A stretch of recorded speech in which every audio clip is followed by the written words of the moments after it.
La primera epístola de Pedro es un compendio de doctrina cristiana y de los deberes de cada cristiano. Esta epístola fue escrita para animar a los creyentes a permanecer firmes en la fe a pesar del sufrimiento en un mundo hostil al Evangelio. Esta epístola es un modelo de una carta pastoral que no ha perdido su poder para cautivar, guiar y persuadir el corazón. Prepara a los creyentes a enfrentar las pruebas y los sufrimientos, recordándoles lo que Dios en Cristo ha obrado a favor de ellos y en sus vidas. Su mensaje claro, pastoral y consolador anima al creyente a mantener su mente en las promesas de Dios, la protección divina y la esperanza cristiana, no importa cuán difíciles sean sus circunstancias. La esperanza cristiana, según el Evangelio, no es una ilusión, ni un mero deseo, ni un mero y vago deseo, sino la expectativa confiada, segura y firme que Dios dará toda bendición que Él ha prometido dar a su pueblo, como la resurrección de todos los que creen en Él y su regreso por ellos. Estarán libres para siempre del pecado y sus consecuencias, gozarán de una comunión íntima y eterna salvación. Pedro dice, Dios nos ha hecho nacer de nuevo a una esperanza viva, mediante la resurrección de Cristo, para obtener una herencia incorruptible reservada en los cielos. Ahora, mientras los creyentes aguardan el pleno conocimiento, el pleno cumplimiento de esta esperanza, su fe será probada. Los creyentes padecerán oposición, persecución y sufrimiento por causa del Evangelio. Teniendo en cuenta esta verdad y los padecimientos que vendrán con mayor ímpetu sobre los creyentes en esos días, Pedro les exhorta a enfrentar el sufrimiento conforme a la voluntad de Dios. Sus palabras en el capítulo 4, versículo 19, resumen toda la enseñanza acerca de este tema en su epístola. Allí Pedro dice, por consiguiente, los que sufren conforme a la voluntad de Dios, encomienden sus almas al fiel Creador, haciendo el bien. El término griego paratism, que se traduce encomienden, significa confiar algo de valor a alguien para cuidarlo, protegerlo y asegurarlo. El creyente no está solo en el sufrimiento. Dios, el fiel Creador, está con él para sostenerle, fortalecerle y protegerle en toda circunstancia. Por tanto, el creyente con confianza puede entregar su vida en las manos del fiel Creador. Dios nunca le fallará. Dios, el que cuida su alma, su vida la guardará. Pedro identifica a Dios como Creador porque tal nombre hace referencia al poder, amor y buena disposición que Dios tiene para guardar a todos los que confíen en Él. Y luego de exhortar a los creyentes a encomendar sus almas al fiel Creador, Pedro pasa a exhortar a dos grupos en la iglesia. Él exhorta a los oficiales y a los jóvenes de la iglesia. Al primer grupo le exhorta a cumplir sus funciones y deberes como pastores. Versículo 2, pastorear el rebaño. Al segundo grupo le manda estar sujetos a sus presbúteros, es decir, ancianos. La exhortación del capítulo 4, versículo 19, hacer el bien, es también para estos dos grupos. aún en la prueba y el sufrimiento, los que pastorean el rebaño tienen que hacer el bien. En lo que respecta a los ancianos, hacer el bien significa obedecer la exhortación que Pedro les da en el capítulo 5, versículos 2 al 3. La exhortación es un llamado a pastorear el rebaño de Dios según la voluntad de Dios, versículo 2, como quiere Dios. Esta exhortación nos lleva a considerar la importancia y necesidad de la obra pastoral en la iglesia. La importancia y necesidad de la obra pastoral en la iglesia. Y esto, como van a ver, no es solo para pastores, sino también, amada iglesia, para todos ustedes, todos nosotros.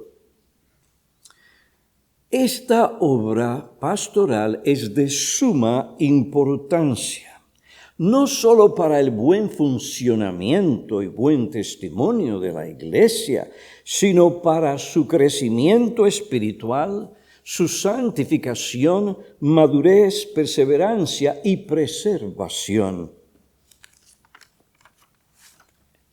En tiempos de prueba y sufrimiento, la obra pastoral de los ancianos en la iglesia asume una responsabilidad peculiar, como otro dijo.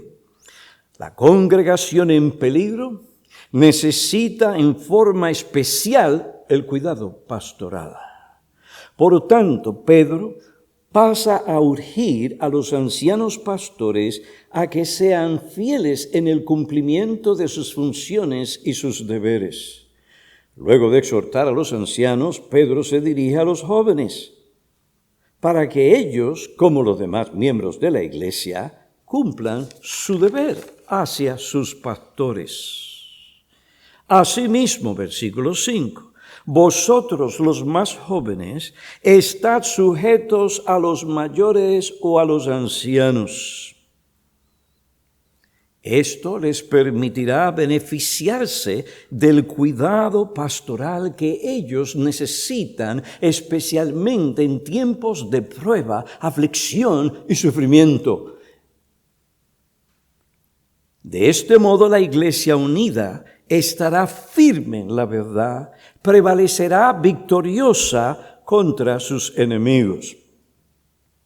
Debemos tener en cuenta que lo que Pedro dice a estos dos grupos en el capítulo 5, del 1 al 5, es la continuación del tema sobre el sufrimiento cristiano que Pedro aborda anteriormente en el capítulo 4. Esto se debe a la conexión gramatical que une lo que Pedro dice anteriormente sobre el sufrimiento, capítulo 4, con las exhortaciones que él da a estos dos grupos. El capítulo 5, versículo 1, comienza con la conjunción griega un, que se traduce por tanto. Aunque esta conjunción no aparece en algunas versiones, no se debe omitir, ya que está en los más y mejores manuscritos griegos de la Biblia. En segundo lugar, el mandato a hacer el bien en el capítulo 4, versículo 19, muestra conexión con todo lo que sigue en el capítulo 5, versículos del 1 al 5. Estos versículos explican a los ancianos y a los jóvenes en la iglesia lo que significa hacer el bien, especialmente en tiempos de prueba, de sufrimiento y cuando el maligno ataca. En tercer lugar, la ubicación de las exhortaciones a estos dos grupos de ancianos y jóvenes muestra conexión con el tema del sufrimiento. Usted ve que el capítulo 4 está tratando el tema del sufrimiento. Y después en el capítulo 5, versículo 6 en adelante, sigue con el tema del sufrimiento. Pedro habla de este tema antes y después de las exhortaciones que él da en el capítulo 5, versículo 1 al 5. Por tanto, Las exhortaciones en estos versículos deben considerarse a la luz de lo que Pedro dice sobre las pruebas y el sufrimiento y los peligros que la iglesia enfrenta en un mundo hostil al Evangelio.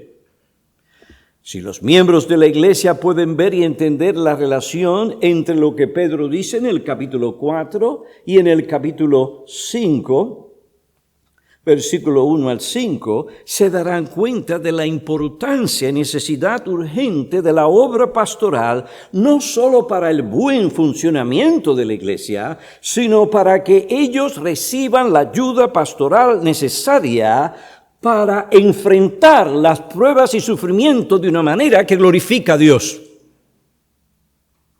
Para saber cómo vivir en un mundo hostil al Evangelio. La obra pastoral, la enseñanza, la predicación, la consejería, la supervisión.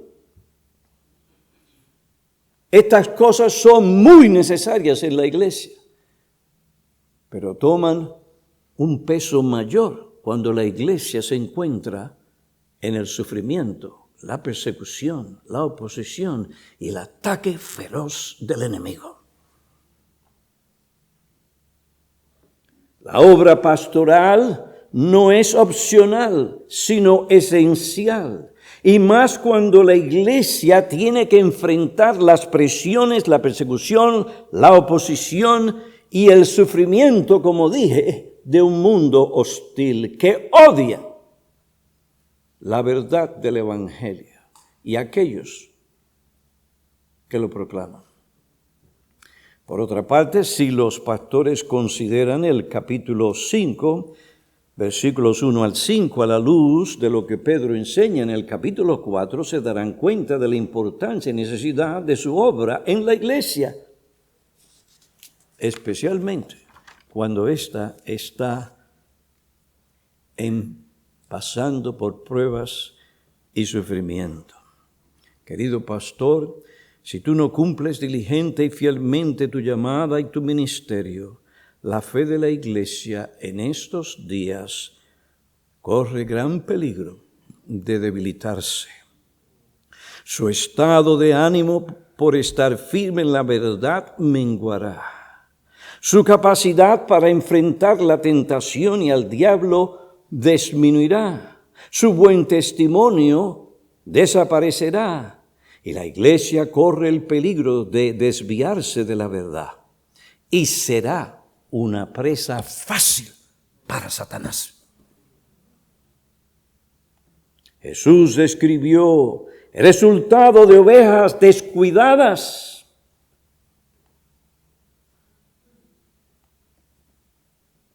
Y viendo las multitudes, tuvo compasión de ellas, porque estaban angustiadas y abatidas como ovejas que no tienen pastor. Y no era que el pueblo no tenía líderes religiosos, sino que esos líderes religiosos no estaban cumpliendo sus funciones y sus deberes. Resultado, aquí está: ovejas angustiadas y abatidas, de tal manera que cuando el Señor ve esto, Él permite que ese cuadro de tristeza, de agonía, ese cuadro terrible afecte su propio corazón o sus propias entrañas. Estimado pastor, ¿representa la iglesia que tú pastoreas este cuadro patético que conmovió y desgarró el corazón del Señor Jesucristo? Si tú no quieres ser culpable de negligencia pastoral, ni de ofender al príncipe de los pastores, ni de provocar sobre ti su disciplina, entonces presta atención a la exhortación pastoral de Pedro y lo que el Señor Jesucristo, cabeza de la iglesia, quiere decirte en esta semana mediante la exposición y aplicación de su palabra. Ver entonces con un espíritu humilde y contrito que tiembla ante la palabra de Dios, porque a ese hombre favorece Dios. Ven con la disposición de Cornelio. Nosotros estamos aquí presentes delante de Dios para oír no algunas cosas, sino todo lo que el Señor quiere decirnos.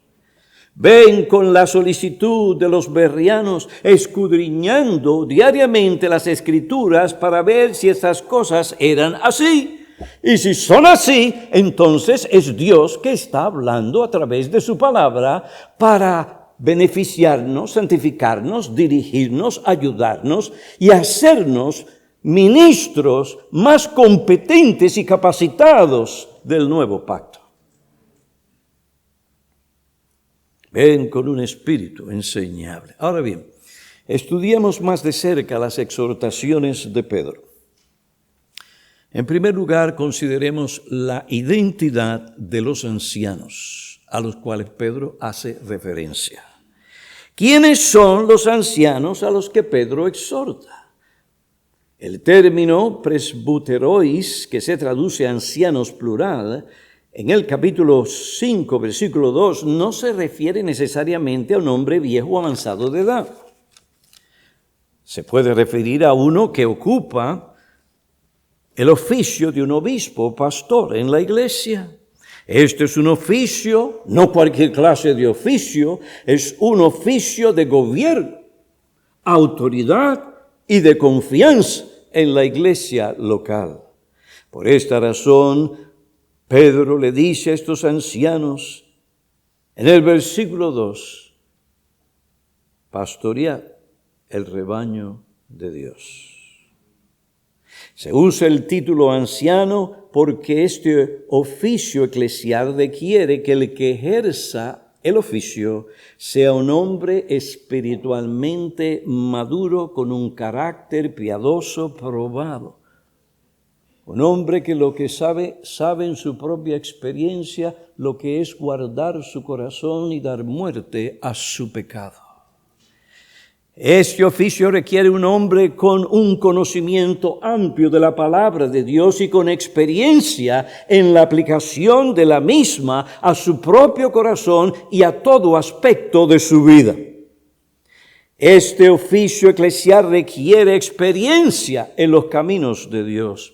Los apóstoles establecieron ancianos en cada ciudad, Hechos 14, versículo 23, y mandaron a sus representantes a hacer lo mismo, Tito 1:5. Los ancianos se les llama también obispos porque ellos tienen la responsabilidad de supervisar y cuidar la iglesia.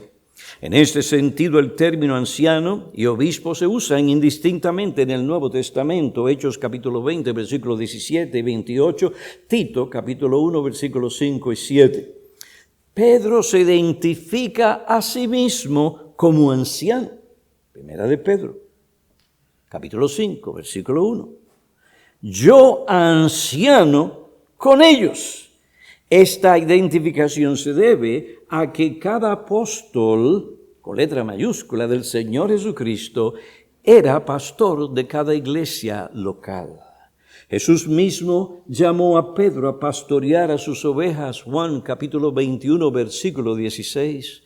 El apóstol Juan se llamó a sí mismo el anciano. Segunda epístola de Juan, capítulo 1, versículo 3. Por ser apóstoles, su gobierno, autoridad y cuidado pastoral se extendía sobre cada iglesia local. En cambio, el gobierno y cuidado pastoral de los ancianos se limita a la iglesia local en la que el Espíritu Santo los colocó como obispos, Hechos capítulo 20, versículo 17 al 28. Luego de su exhortación a los ancianos, Pedro se dirige a los jóvenes y les exhorta a estar sujetos a los ancianos, versículo 5. Asimismo, vosotros, los más jóvenes, cito la Biblia de las Américas, estad sujetas a los mayores. En el griego, realmente, presbuterois, ancianos. Ahora, pregunta, ¿quiénes son los ancianos a quienes los jóvenes deben estar sujetos? Hay algunos que piensan que Pedro se refiere a los hombres de edad avanzada.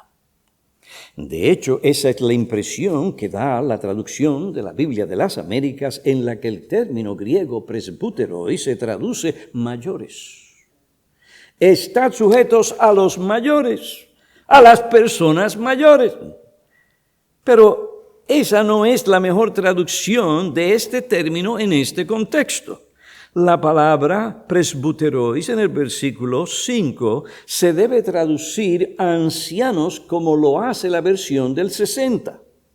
En este contexto, el término anciano no se refiere a una persona avanzada de edad o a un viejo, sino a un oficial de la iglesia, uno que se le llama a pastorearla. El término griego presbúteros tiene varios significados. Puede referirse a un anciano de edad, a un oficial de la sinagoga, a un pastor o un obispo. Por esto, lo que determina el significado de la palabra presbúteros es el contexto en que aparece. Como otro señaló, a menos que hubiera indicaciones contextuales claras en el sentido contrario, quienes leyeran el versículo 5 darían naturalmente el mismo sentido a la palabra anciano que se tenía como tema de discusión en los versículos 1 al 4. El comentarista que acabo de citar da varias razones por las que deberíamos tomar la palabra ancianos, o traducir esa palabra ancianos en el versículo 5, como un oficial de la iglesia. En primer lugar, esto es importante, la palabra griega homoiou, que se traduce a sí mismo, en otras versiones igualmente, en el capítulo 5, versículo 5, indica que Pedro continúa el tema iniciado en los versículos 1 al 4 del mismo capítulo. Esto significa que Pedro no introduce otro tema en el versículo 5. Él continúa hablando sobre los ancianos a quienes él ha acabado de decirles pastoread la grey. No se trata de ancianos en edad avanzada. En el versículo 5, Pedro presenta el deber de los jóvenes no hacia los viejos en la iglesia, sino hacia los ancianos que le pastorean. El uso del término asimismo para indicar continuación del tema se ve también en el capítulo 3, versículo 7. Y vosotros, maridos, asimismo. Aquí el término asimismo no introduce otro tema, sino que indica continuación del tema sobre comportamiento en el matrimonio. El capítulo 3, versículos del 1 al 6, se dirige a la mujer cristiana. Le enseña cómo ya debe conducirse ante la provocación y el sufrimiento causado por un marido desobediente a la palabra. Luego en el versículo 7, Pedro se dirige a los maridos y les dice cómo deben tratar a sus esposas. Por tanto, el término asimismo en el capítulo 5, capítulo 5, versículo 5, indica continuación del mismo tema sobre los ancianos que pastorean la iglesia. Segundo lugar, el término hipotasso, que se traduce estar sujetos, implica no solo deferencia o respeto, sino también sumisión a la autoridad. En este caso significa sumisión a la autoridad pastoral. Ahora, si los ancianos han de obedecer la exhortación de Pedro en los versículos 2 al 4, y los que están bajo su autoridad han de estar sujetos a su gobierno y ministerio pastoral, ambos grupos tienen que revestirse ¿de qué? Está en el texto, de humildad. Por esta razón, Pedro en el versículo 5 dice, y todos, tanto los ancianos que pastorean como los jóvenes, deben revestirse de humildad. La humildad bíblica, como Hibbert declaró, no implica una actitud de autodesprecio o servilismo sino la voluntad de asumir una posición humilde para servir a otros. Es lo contrario a la exaltación de uno mismo. Es reconocer lo que realmente somos. Una persona humilde tiene una evaluación correcta de su persona, de sus dones. Ocupa el puesto que Dios ordenó para ella sin murmuración. Dios manda que estemos sujetos a las autoridades que Él puso sobre nosotros. Y este es un tema que Pedro desarrolla a través de su epístola. En el capítulo 2 le dice a los ciudadanos a someterse a sus gobernantes, a los siervos, a someterse a sus jefes terrenales. Capítulo 3, a las mujeres, someterse a sus maridos. Y en la iglesia los miembros están sujetos ¿a quiénes? A la autoridad eclesial establecida por Cristo en la iglesia para el bien de la misma.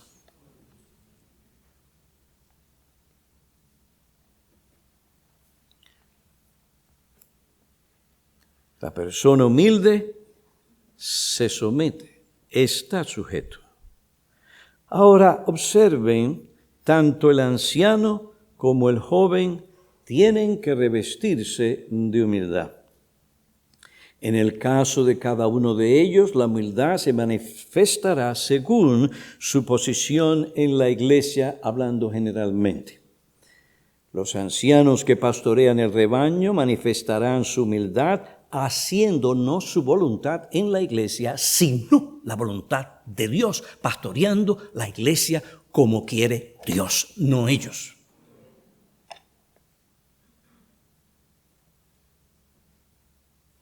En el caso de los jóvenes, como el resto de los miembros en la iglesia, la humildad se manifestará en su sumisión al ministerio bíblico de los pastores. Pues aquí hemos visto la identidad de los ancianos. Consideremos la identidad de los jóvenes. ¿Por qué Pedro exhorta directamente a los jóvenes a estar sujetos a sus pastores? Porque ellos generalmente tienden a rebelarse o a ignorar la guía y el ministerio bíblico de sus pastores. Su inmadurez, falta de conocimiento, inexperiencia y corrupción restante les hace vulnerables a apoyarse en su entendimiento y a resistir la autoridad, a ser sabios en sus propios ojos, a ser orgullosos. Proverbios capítulo 3, versículos 6 al 7, recuerden, se escribió principalmente para los jóvenes. La exhortación que Pedro les da a estar sujetos a sus ancianos o pastores no excluye a los demás miembros de la iglesia. Así que si por yo no soy joven, ya yo soy más grandecito, mayor, esto y lo demás, eso no me corresponde. ¡Oh! No. Se mencionan a los jóvenes, no porque esto excluya al resto de la iglesia, sino por una debilidad peculiar de los jóvenes.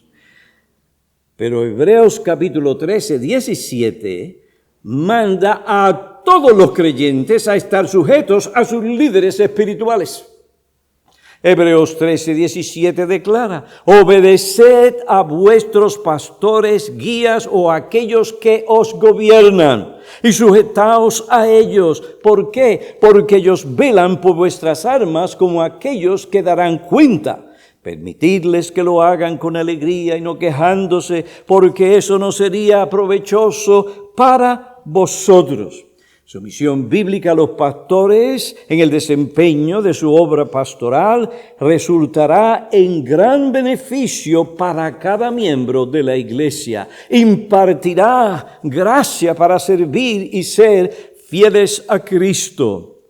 El mandato a los creyentes a estar sujetos a los ancianos pastores para que ellos puedan pastorearlos según la voluntad de Dios revelada en su palabra, nos enseña claramente que no es opción para el creyente ser miembro de una iglesia local de Cristo. Es un mandato. está, y no lo dijo Piñero, lo dijo un apóstol por inspiración. Es Cristo quien lo dice. Estad sujetos. Si el creyente tiene el deber de estar sujeto a sus pastores, entonces la pregunta es, ¿quién o quiénes son oficialmente tus pastores?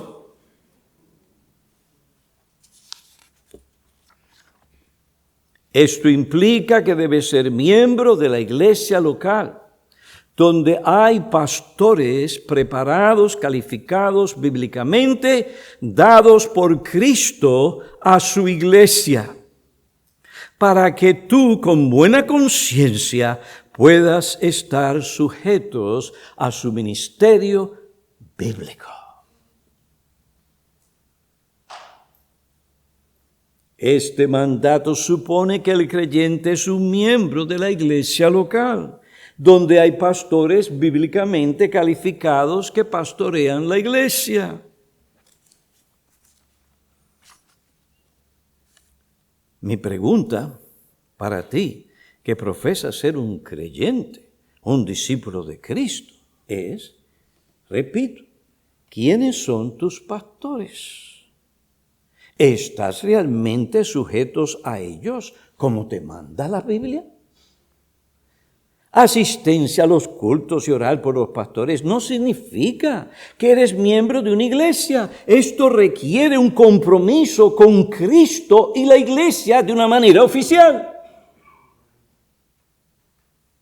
Entiendo que por asuntos de orden, armonía, unidad y el testimonio de la iglesia es necesario que haya un proceso bíblico para recibir a un creyente como miembro de la iglesia.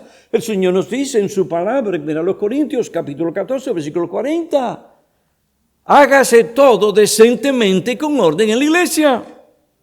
Entiendo que la vida, doctrina, el carácter y comportamiento de aquel que quiere ser miembro debe ser evaluado antes de ser recibido como miembro.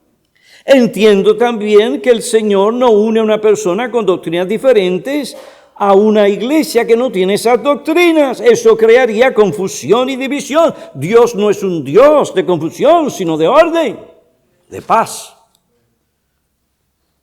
Entiendo que hay casos en los que se podría hacer una excepción en algún punto o asunto que no sea esencial para recibir a alguien como miembro. No obstante, ser miembro de una iglesia local de Cristo no es una opción, sino un mandato de Cristo, y cualquier creyente que no toma esto en serio está rechazando la sabiduría y la autoridad de la cabeza de la iglesia que estableció este orden en la misma.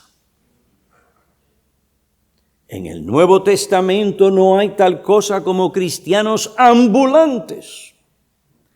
Aparte de circunstancias inusuales como la del caso del etíope, los creyentes eran miembros de una iglesia local en la que estaban sujetos a la autoridad y el ministerio bíblico de sus pastores en una iglesia cristiana bíblica. Hechos capítulo 2, versículo 41 y 44. Vamos allá un momentito rápido. He aquí se proclama el evangelio, las personas son salvas, son bautizadas. Y en el versículo 41 dice, entonces los que habían recibido su palabra fueron bautizados y se quedaron como cristianos ambulantes. Se añadieron aquel día, ¿se añadieron a qué? A la iglesia universal, un momentito. A la iglesia universal, pero la iglesia universal no tenía ninguna otra manifestación de su existencia hasta ese momento que la iglesia en Jerusalén. Se fueron añadidos, como dice el texto, a sus números, a una iglesia local.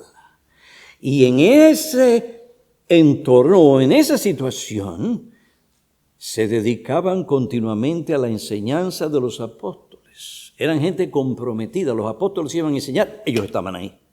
A la comunión, al partimiento del pan y a la oración.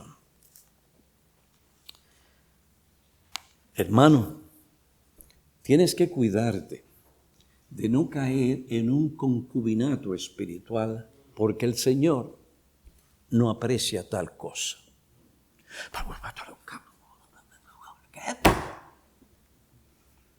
Bueno, lo que está pasando por ahí, 2 personas se ponen a vivir juntas y quieren el beneficio que eso puede darles sin ningún compromiso oficial. Comida, que les lave la ropa, la cama y otras cosas sin ninguna obligación ni compromiso oficial. Y hay cristianos que caen, tal vez por ignorancia, porque creen que esto es tal vez una opción, en vivir de esa manera con la iglesia de Cristo, sin compromiso. No tengo que dar la cuenta a nadie. Como yo vivo, como yo lo hago. Si voy, no voy. Vivo como quiero. Pero si usted es honesto y lee las epístolas, se da cuenta que ese no es el caso. Debemos cuidarnos de eso. A esto no lo digo porque nosotros queremos más miembros. Aquí hay un proceso. Lo digo porque es lo que dice la Biblia. La Biblia te llama a ti y a mí a estar sujetos. ¿A quién? A nuestros pastores. Ahora, la sumisión requiere un corazón verdaderamente convertido, un corazón humilde. Y diferencia estos mandatos de Cristo, tanto a los pastores como a los jóvenes, no muestra indiferencia, no muestra humildad, sino orgullo. Muestra resistencia a Cristo y a su voluntad en la iglesia. Pero Cristo no es indiferente a esta actitud. Por esta razón, dice en el capítulo 5, versículo 5, Dios resiste a los soberbios, pero da gracia a los humildes. ¿Quién es el soberbio según este pasaje bíblico? Los pastores que son indiferentes a su llamado y no cumplen sus funciones ni sus deberes. ¿Quiénes son los soberbios según el pasaje? Aquellos que no están sujetos a la autoridad, al gobierno, al ministerio y al cuidado bíblico, enfatizo, de los pastores en una iglesia local. Es en este contexto que la Biblia dice a sí mismo: vosotros los más jóvenes están sujetos a los ancianos, todos revestidos de humildad en vuestro trato mutuo. ¿Por qué? ¿Esto es serio? Porque Dios resiste a los soberbios, pero da gracia a los humildes. ¿Quiénes son los soberbios? Según la enseñanza, los que no están sujetos a la autoridad establecida por Dios. ¿Quiénes son los soberbios? Los que desprecian la sabiduría de Cristo y rechazan su voluntad. ¿Y cuál es la reacción divina ante esta soberbia y rebelión? Dios resiste a los soberbios, pero da gracia a los humildes. Cristiano, si tú no obedeces a Cristo en este asunto, carecerás de la gracia espiritual que tú desesperadamente necesitas para enfrentar las pruebas, el sufrimiento, la oposición, el ataque diabólico, como Dios manda en su palabra. Tu soberbia no va a producir piedad en tu matrimonio, porque no es un asunto de saber nada más, es un asunto de gracia, de poder, del poder del Espíritu de Dios. ¿Cuántos de nosotros no sabemos lo que tenemos que hacer como esposo y ustedes esposa, pero no lo hacen? Dios resiste a los soberbios. Pero el que se somete, Dios da gracia.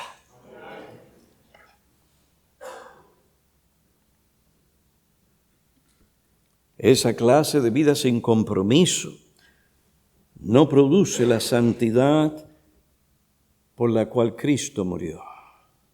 Ni una conducta temerosa a Dios, ni un servicio diligente donde Dios quiere que se haga en la iglesia. Ahora, por otra parte, quiero conectar esto aquí. Sumisión es también, o humildad es también para nosotros los pastores. Esta gracia debemos cultivarla continuamente. No importa cuánto Dios nos use y lo que haga en y a través de nosotros, tenemos que cuidarnos de mantener un espíritu humilde delante de Dios y de los hombres.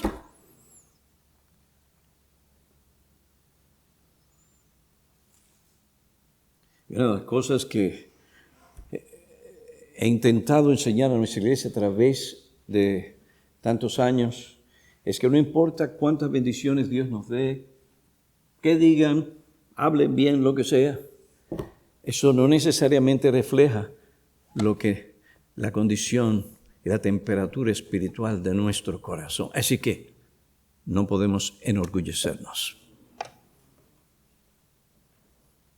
Por otra parte, no importa el crecimiento intelectual, doctrinal, teológico o ministerial,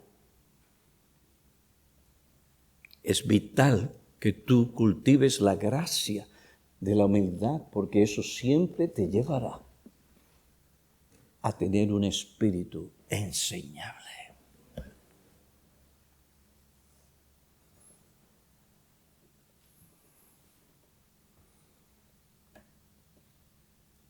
¿Tienes tú un espíritu enseñable?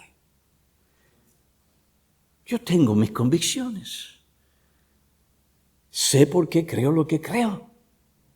Esta iglesia no se conoce por brincar de una cosa a la otra.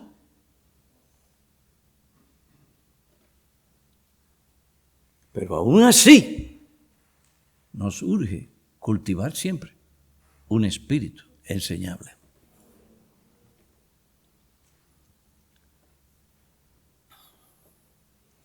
Especialmente cuando ya está llegando ese tiempo de los tantos años. Tranquilo que yo creo que el Señor me ha dado alguna fuerza. Pero ya usted sabe que los años vienen y que otros tienen que tomar la bandera. Es difícil trabajar con un viejo, orgulloso y soberbio, como pastor.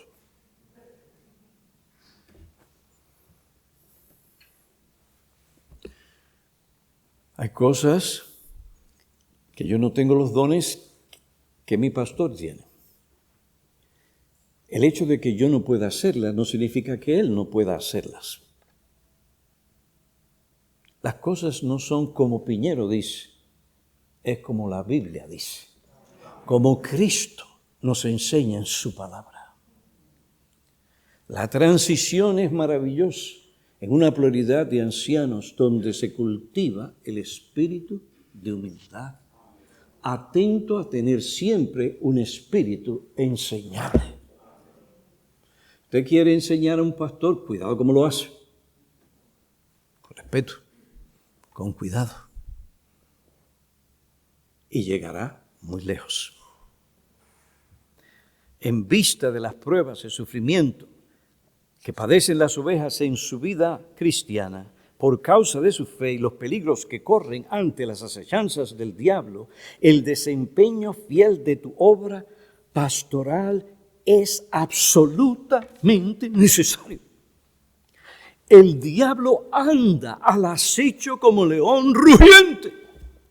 Imagínate, si no ve una película de esas donde te muestran un león, que son pocas las víctimas que se han escapado de él. Y ese león hambriento, cuando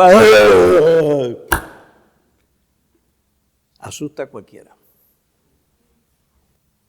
El diablo no es cualquiera, que está detrás de las almas de tus ovejas.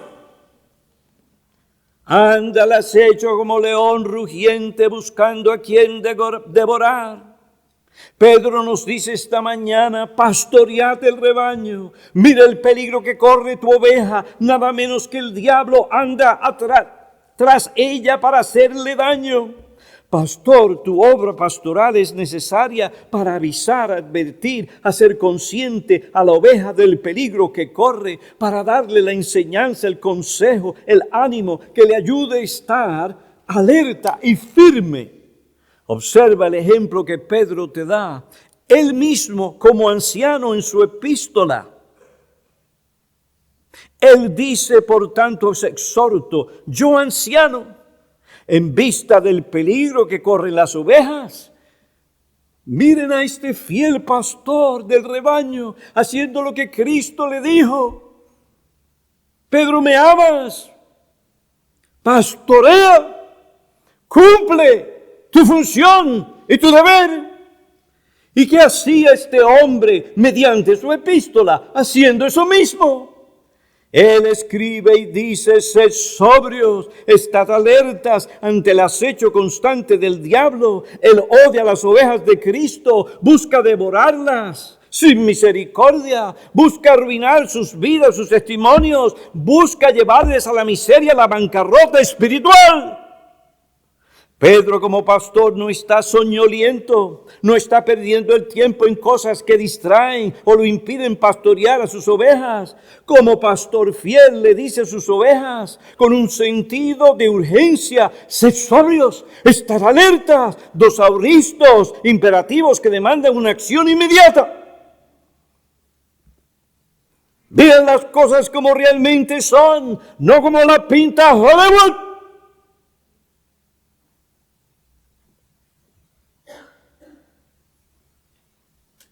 Vigilen, estén listos para resistir al diablo por la fe. Prepárense espiritual y moralmente para resistir por la fe al diablo. Él busca devorar. Es un auristo infinito. Revela que su intención no es simplemente molestar, hacerle cosquilla a la oveja, a herirla, sino a devorarla. Destruir su fe. Observen lo que Pedro no dice a las ovejas. Él no les dice huyan, sino resistir firmes en la fe. Y añade una promesa. Y Él, quien tiene que huir, no somos nosotros, es Él. Él huirá de vosotros. Tenemos que resistirlos firmes en qué. Aquí no es tanto el asunto de confianza en Dios lo que se requiere, pero firme en la fe, el Evangelio. Firmes en la verdad del Evangelio. Nuestra obra, queridos pastores, es bien importante.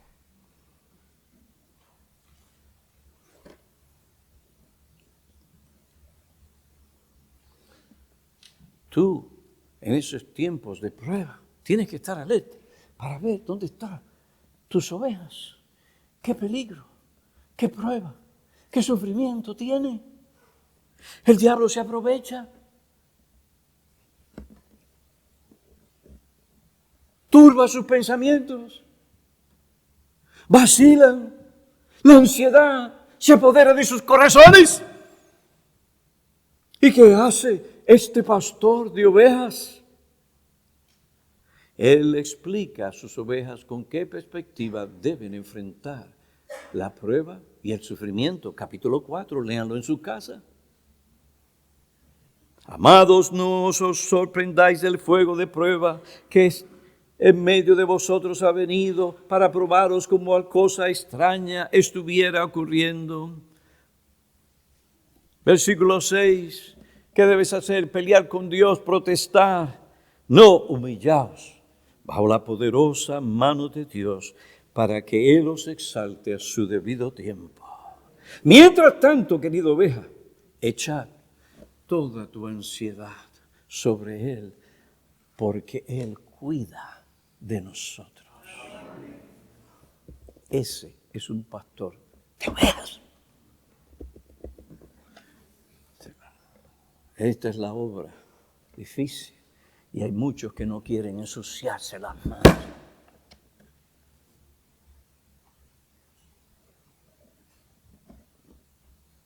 No te importa quién te conoce, si eres o no conocido. Tu llamado es a ser pastor de ovejas, que muchas veces no huelen bien y son torpes. ¿Cuántas veces no le has dicho lo mismo una y otra vez y no te escuchan? Le dices, miren lo que dice la Biblia, miren esto, miren lo otro, aquello y lo otro, y como que nada ha pasado. Año tras año. ¿Amas tú a tus ovejas? Entonces no puedes tirar la toalla. Tienes que seguir con paciencia y humildad, esperando en el Señor que obre en ellas. Y a lo largo de los años te darás cuenta que aunque no son lo que deberían ser, por la gracia de Dios y un pastoreo bíblico y fiel, porque Cristo usa medios, no son lo que antes eran.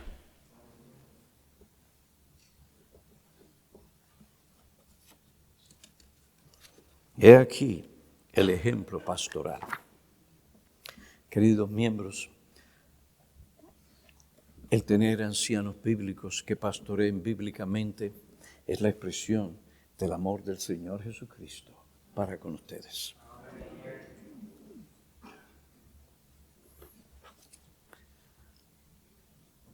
Detrás de cada fiel pastor está el príncipe de los pastores, pastoreando tu alma.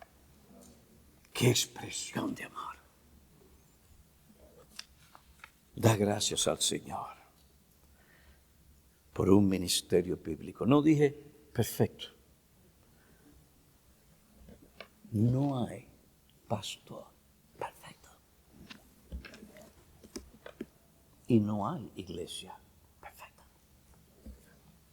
No aquí. El único pastor perfecto es Cristo.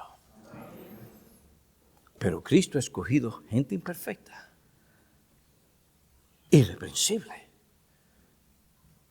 Trata con su pecado cuando hay que tratar con su pecado. Den gracias a Dios cuando tienen pastores bíblicos. Es un don de Cristo a la iglesia. Pues hemos considerado la necesidad y urgencia de la obra pastoral. Esto nos llevó a considerar la identidad de los ancianos y la identidad de los jóvenes. Finalmente, incrédulo que me escuchas, el dar a la iglesia pastores fieles es una expresión de Cristo, de amor hacia tu alma. Porque estos hombres proclamarán el Evangelio, no solo en la exposición y aplicación, sino con sus propias vidas, para mostrarte a ti que el Evangelio que ellos proclaman, que son las buenas nuevas de salvación, de lo que Dios en Cristo ha hecho para salvar a pecadores, para librarlos del pecado, de la ira eterna. ¡Qué don de Cristo para ti, incrédulo! Tienes la enseñanza y el ejemplo para que, viendo el poder del Evangelio en la vida de ese hombre, eso te anime a buscar a Cristo y la salvación de tu alma. Pastores, no es cualquier cosa ser un pastor de ovejas. Es uno de los mayores privilegios y responsabilidades conferidas a un hombre. Gracias a Dios por la presencia y manifestación de Cristo en su iglesia, que continúa dándonos pastores para la misma. Oremos. Oh Padre, agradecemos por enseñarnos algo de la importancia y necesidad de un pastoreo bíblico de almas en la iglesia. Te damos gracias por la iglesia cuando recibe esto como un don de Cristo. Te damos gracias por el esfuerzo y el trabajo, fruto de la obra de tu gracia y de tu Espíritu, en el corazón de cada pastor aquí presente. Continúa edificando, que Cristo continúe edificando su iglesia, para la gloria de tu nombre, el bien de las almas, en Cristo. Amén.